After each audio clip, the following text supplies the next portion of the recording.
What's going on, everybody? Welcome to the Late Night Bangers show. I am GunzPicks. And if you don't know who the hell I am, then what the hell are you doing on my channel? Just kidding. We have three bangers for you tonight. And I'm telling you what, I can't wait for this one. I love the slate here. I love the board. I love the late stuff. But I want to start this off a little bit properly, a little bit different than we normally do. Now, a lot of people have been praising what we've been doing lately. I'm telling you, the Breaking Ankle show has been absolutely cooking right now. We're on a 20-6 run on that show. But we had a little bit of a failure yesterday. We went 2-4 as a show. It's gonna happen. That's part of gambling. We had a couple people chirp us a little bit of hate, like jumping on to the hot streak and trying to tail. You know what? Gambling is peaks and valleys, it's roller coasters, as most of you probably know.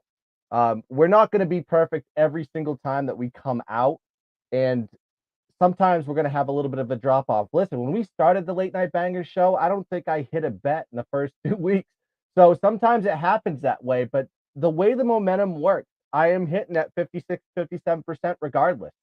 But I play a lot of bets.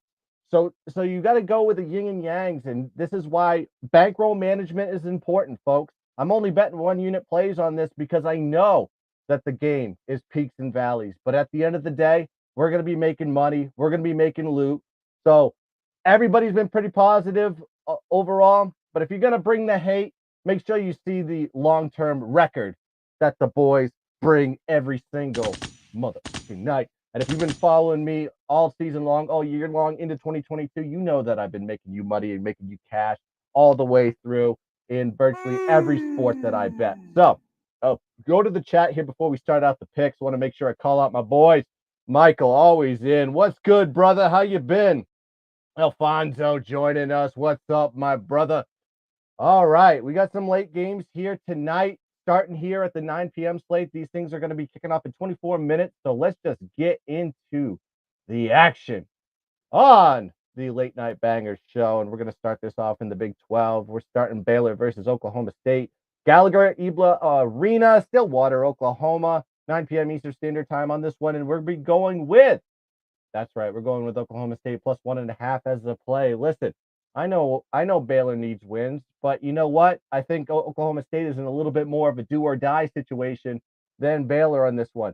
Now look where Oklahoma State is coming from too. They're not playing real well, so I think they're due for a win here. Lost 4 straight, 0-4 against the spread, but look who they played on this one. They had to play KU, TCU, West Virginia, and Kansas State. A couple of those were on the road. I think they came off back-to-back road losses too. So going back home is going to be reassuring for this Oklahoma State team. Now you got Baylor on this one. They're off a home win versus Texas, 81-72, 4-point favorites. They're 5-2 against the spread in the last 7 games. But let's break down the matchup here, offensively and defensively. Oklahoma is ranked 2nd in offensive efficiency, 53rd in field goal percentage, 4th in offensive rebounding, 43rd in three-point percentage, and only 120th in the country at making their twos. On the other side of the ball here, this is the strength of the Pokes here. They know how to play defense. They're ranked 12th in defensive efficiency, 19th in defending shots, but the rebounding is a little bit not great, especially going against a good offensive rebounding team that Baylor has, 185th in defensive rebounding. But I like the fact that they can test shots, and I like how they defend on the ball, where the Pokes are going here. Now, Pokes offense, not as great, but they'll hold their own with the defense on this one. 112th in offensive efficiency, 202nd in field goal percentage, 108th offensive rebounding, 103rd in 2-point percentage. Now you got the Baylor defense. They're not that great this year. They're actually having a drop off. 84th in defensive efficiency, 220th in defending shots. That means Oklahoma State's going to get a lot of open shots on this one. 205th in defensive rebounding and 309th in defending 2-point shots. So this is not a good Baylor defense. Then you got the other side where they have to go on the road. I mean, it's not really playing well here, in my opinion, for the Baylor Bears. Now, these two teams did meet on January 14th. When Baylor did win the game 74-58 as 7.5-point favorites. Now the line is swung the other direction with Baylor actually favored by 1.5, short line. So that's a 6-point swing there. So I like this. I like the game A to game B point swing on this one. Also, going to look at what Oklahoma State has done versus Baylor. They've covered 4 out of the last 5. They didn't cover the last game, of course. Baylor is 1-3-1 against the spread in their last 5 home games, where Oklahoma State is 9-4 against the spread in their last 13 home games. So the numbers and the check boxes are there for Oklahoma State, and I can't deny them here. I'm going to go with the short dog on this one. Oklahoma State plus 1.5, 1 unit special. As we go back to the chat, your boy in the building. Yeah, I love your boy. What's going on, my friends? Slick G-Man saying guns with the bangers. Let me give him a banger for that one. Anybody else want bangers? Man, I'll throw them out there. I'll give you a brat, brat, brat, too. All right. Now we're going deep into the mud on this one. We're going into some of the mid-majors. Hey, listen, this is mid-major conference tournament week, too, by the way. Let's not forget that. I say by Thursday, we're going to have some afternoon games, and it's going to be an electric time going up to Selection Sunday. But let's start with this one here. Montana State going on the road versus Eastern Washington. Reese Court. Cheyenne, Cheney, Washington. Yeah, I think that's what it is. 9 p.m. Eastern Standard Time. I wish I could read, but I do know numbers. Eastern Washington is going to be the play on this one, minus 1.5. Let me tell you why. Listen, Eastern Washington is coming off a straight up loss. 5-point road favorites on this one versus Idaho State, 71-63. This is the first time they've lost since December 13th. So you think this Eastern Washington team is going to come in here with a chip on their shoulder? I think they are. Now you got Montana State. They're coming off a 4-game win streak, but they're 1-4 against the spread in their last 5 games. I know Montana State is a pretty good team, but they're going on the road versus an Eastern Washington team that just lost on the road, a team that hadn't lost till December. I think this team is in a bad spot, in my opinion, coming off the upset loss. I'm sorry, going against a team that has an upset loss. Statistically, when you look at these two teams, though, very evenly matched on the offensive and defensive side. I'm not going to go and bore you with the numbers on this one, but if you actually go look it up yourself, it's pretty crazy. The strengths and the weaknesses of this team are virtually identical. There's not much of a range in there from the ranked spot. But in this matchup, you got to actually look at the historical matchups on this one. Eastern Washington has covered the last 9 versus Montana State, and also Eastern Washington. I told you, they're just coming off a loss. Guess what happens when they come off a loss? They're 24-7 against the spread off a loss.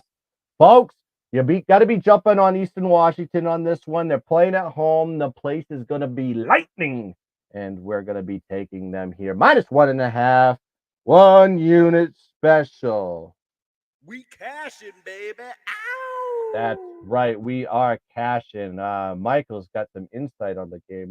My only concern with E-Dub is that they have the number 1 seed locked up. Okay, yeah, there's an argument to the rule here, but I think on this side they're not gonna. I mean, I don't know why teams feel like they have to let up before they go into a conference tournament and maybe rest starters or something like that.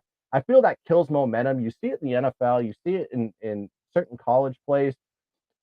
Resting starters doesn't help you. It just creates rust on players. And I don't know why you do that. I know you're trying to prevent teams from getting injured or players getting injured and getting them in the right spots and healthy. But if the team's already healthy and you don't have any injuries on that one, why would you even rest a guy? Keep the momentum going, keep the rhythm going, let the kids play. And this is a big game, folks. I know Montana State is no slouch, but I think Eastern Washington will get right in this spot, in my opinion.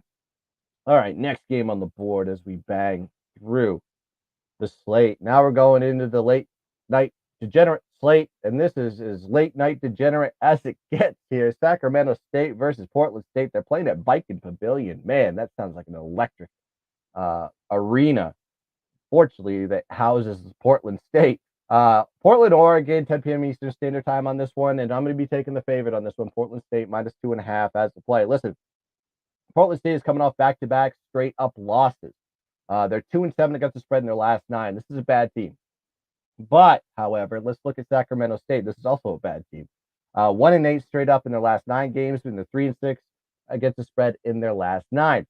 Now both these teams, almost another thing. They're just equally garbage on both statistics. All of them, all their attributes as far as shooting percentage, as far as rebounding, as far as free throws, 200th or 300th. It's all the same on both sides of the ball for this team. If there's anything that has an edge, I will say this, which is an argument for Sacramento State. They are a decent rebounding team, so there is a big edge there. So we'll see what happens, but I think it's a revenge spot for Portland State. These two teams did meet on Christmas Eve. I'm sorry, not Christmas Eve, New Year's Eve on the 31st of December. Sacramento State did win the game 74-63 as 2.5-point favorites. But now you see Portland State favored here at -2.5. I got it at -2.5. I got it early. Still good. I think it went up to -3, -3.5, depending on what books you got it at. So it's enough of a sufficient line swing from game A to game B to make me think that this is a Portland State play. Also, you got to look at the matchup when these two teams meet. The favorite and the home team typically covers. They covered 6 out of the last 7 in this matchup. So with all that being said, all the statistics applied, I'm going to be going with Portland State on this one, -2.5 as the late night degenerate special. That's thank you. And just made to take that off. But those are the plays tonight. I want to talk to everybody in the chat. What else is going on tonight? What other plays you're looking at? Listen, I'm already going to start to look at Tuesday a little bit. So we're gonna have a show on Tuesday. Actually, we're gonna have a show every single day this week. Of course, I'm gonna be on it, but we'll see. We might have some additional content that comes in here as well to talk some college basketball. Maybe some of the early slate stuff that I cannot fulfill because of some work engagements that I got to deal with. But let's talk about what we're going to do on the recap here. We got Oklahoma State +1.5, dog of the day.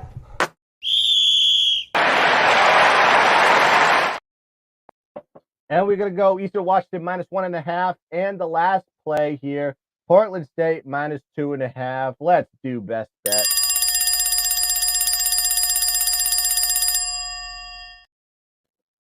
All right, so the best bet on this one, I'm going to be going Oklahoma State as the dog. It's not only going to be the dog of the day, it's going to be the best bet of the day. I think Oklahoma State needs this game more than anything on the planet. I think they're going to be ready to rock at home. They have 13 losses on this one. It's not their chances of getting into the tournament are not necessarily dead, but they're on life support. Now, Baylor, I think they got 8 losses, so they still, I think that no matter what happens in this game, they're going to be fine. And I really don't think Baylor's playing their best ball, especially on the road.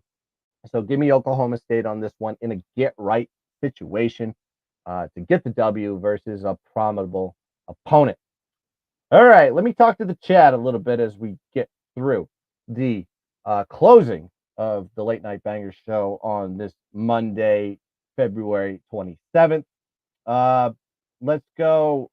Mike says short card. He likes Iowa State first half. Oh, I actually wanted to talk about some of these other late night leans that I got here. Let's talk some leans with the boys while we got you guys on. I actually have some looks on the some of the other plays. I think there's like 2 or 3 other plays that were on there. I already posted it on Twitter. I like Jackson State today. I got them at -1.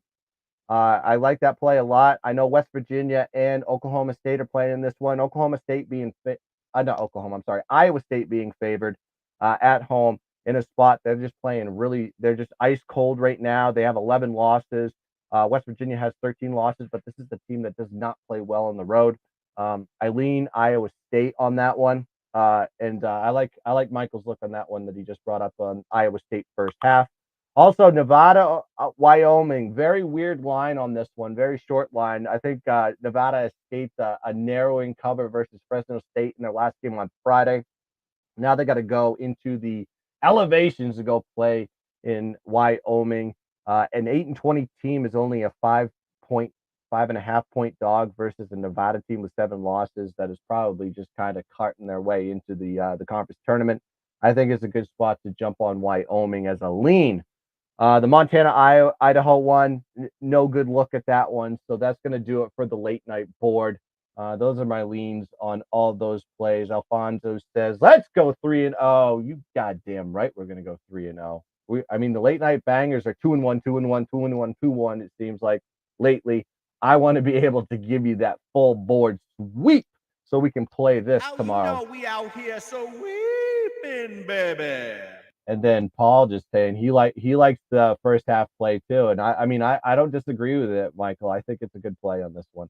But that's gonna do it for the late night bangers edition. Oh yeah, he brings this up too. I should have brought this up. Senior night for Wyoming, as bad as they are, seniors play their best ball on senior night. That's a good point. As we get to Saturday plays, understand some of these home teams and see how many seniors are on there. Are there important seniors that are going to be playing in their last game at home in their college arena? That's going to be some good looks on Saturday as we get to the end of the season. So that's a very important point that Mike just brought up, and I appreciate him bringing it to the boys here on the Late Night Bangers edition. So that's going to do it on the show. You got my picks. You got my plays. I will post a graphic with the plays so you guys don't miss nothing. And I'll be back probably tomorrow. Actually, I'll definitely be back tomorrow, and I'll give you some late night bangers for you guys to feast on as we sweep today, baby. And thanks for joining the show. Please, if you haven't liked and subscribed to the Sports Wagering Network, please do that now. We just peaked over 500 subscribers, so thank you for helping us out with that. We're halfway there to a grand. We're trying to get to that threshold there so we can actually build this and dominate. So we're going to carry this thing out all the way through the year into football season, and you don't want to miss anything that we're going to be bringing to the table. Baseball season's coming up as well. We're going to be doing daily content there. And my God, was I doing well at First Fives last year. So First Fives will be alive on the Sports Wagering Network. So let's get it. Let's cash. Let's dominate. And as always, let's keep dancing. Bang!